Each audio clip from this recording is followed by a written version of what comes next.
Welcome students to week 2. We're going to be doing 1-point perspective, and for some of you, when you see the project, you're going to go, I can't do that. Believe it or not, I'm going to show you a hack on how to make a 3-dimensional radial line. This is the first video of 2 videos you're going to have to watch that I do, and an extra video from YouTube taking you through the same steps. All right?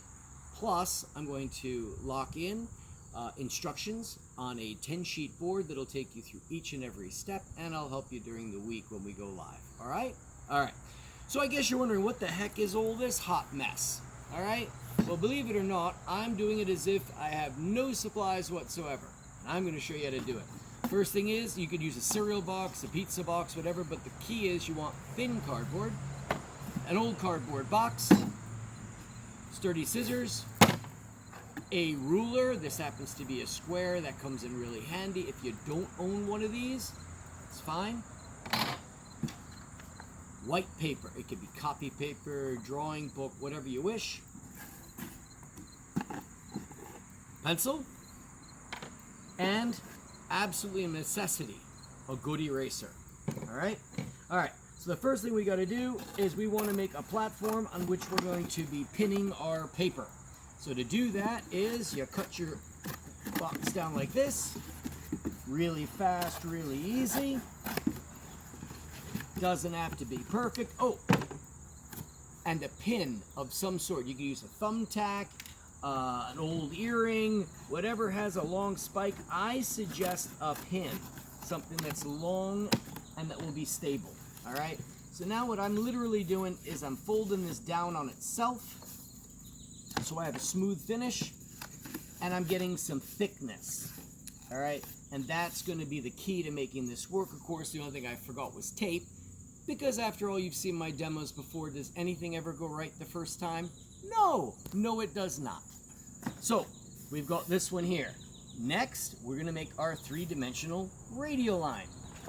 Or to do that, I like a pizza box because their advertising gives me a wonderfully straight line. This is actually going to work as a ruler. Now, you're going to hear me say this a whole bunch of times, and that is, you cannot draw a radial line freehand. You cannot do it. Please don't try it. It'll always end up crooked, and then your piece is going to look all kinds of warped, and you don't want that. So here we got this, and I'm cutting a nice straight line. Okay, because it needs to be a straight line, not wavy. So that's pretty much the straightest of the 2 lines. All right, so that, we're going to wing that to one side. I'll pick that up later. All righty, so now, what we do, and this will be our first short video, is you take your board here, you lay your paper on it, and you look to your straight edge, not your wobbly edge, straight edge. I get my pin, and here's the key. You may want to zoom in on this. And that is, you see this upper right-hand corner? What you're going to do is you're going to stick that needle right through the corner. Just like that. Now, you may want to put some masking tape on and make it stiff so it doesn't rip. Whatever works, all right? And you don't have to do this. You can do it with just a ruler. But this is a really nice, kind of fast way of doing it, all right? We're going to position our drawing in the landscape position. This is portrait. This is landscape. All right. And I'm even going to do this upside down to show you how easy this is. I know, a very nice light horizontal line. That's our horizon line. All right. You're going to put a vanishing point. You can put it over here. You can put it over here. You can put it in the center. Centers if you're doing the inside of a room, which you will see on YouTube. I'm going to do an exterior, and I'm just going to do a quick box. All right, so there is my vanishing point. I take my needle, and again, I'm doing this upside down so you can see how it's done. I should probably take the extra paper out so I don't perforate all the sheets. One sheet should do it. Come here, you. Stick that inside. Wow, it looks professional. I line it up like this, and I stick the needle exactly through the vanishing point. And I dive that needle in good and deep. All right, that's why we want the thickness of the cardboard. So now it doesn't go anywhere. Now check this out real quick. I'm going to make a vertical line here and a vertical line here. Okay, they're always going to be parallel, and I'll go over the steps in the next video. There is a horizontal line and another horizontal line. They always parallel and they always pair up.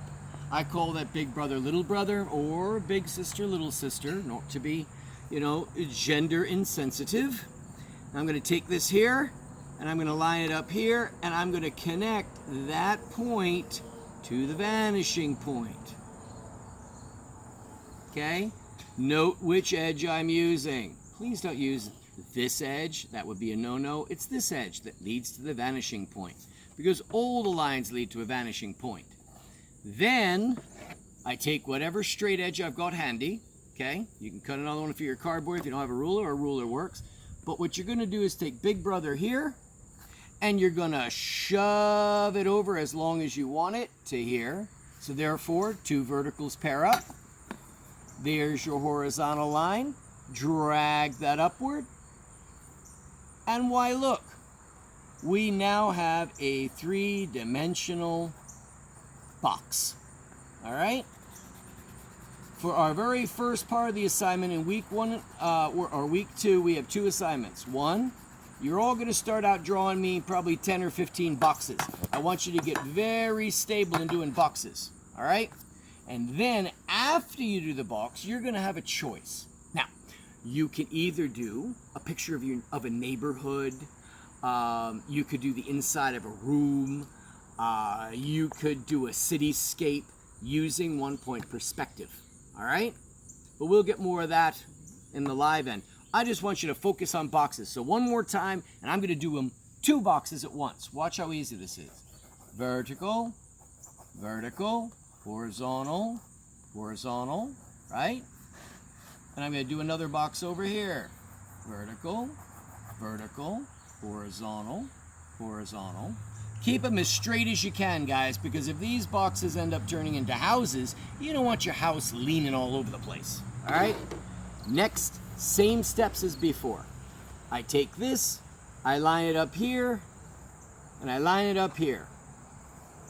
Anybody out there want to tell me why you can't line up to this corner here or this corner here? Because then I could see through my box. You don't want that just yet. Please, keep it simple. So since I only got 2 radials there, I take my vertical here and I push it over. And look, another parallel of 2 verticals. Okay? And then I gently erase the radials I no longer need. Do you see now why you need a good eraser? That's why having a spare. By the time we finish drawing this, you're going to need to definitely have a spare. Radial. And eventually you get really good at this, and then you don't have to bring it all the way to the point because you know it's going to connect. I take my vertical, line it up, push it over, line it up, push it up. All right, so there is 3 boxes. I'm trying to keep this under 10 minutes. Those are your first 3 boxes, and that is your first assignment, all right? First assignment, I want 10 boxes on a sheet, all right? When you do that successfully, and they all look right, then you can hit the next video, all right? Till then, we'll see ya.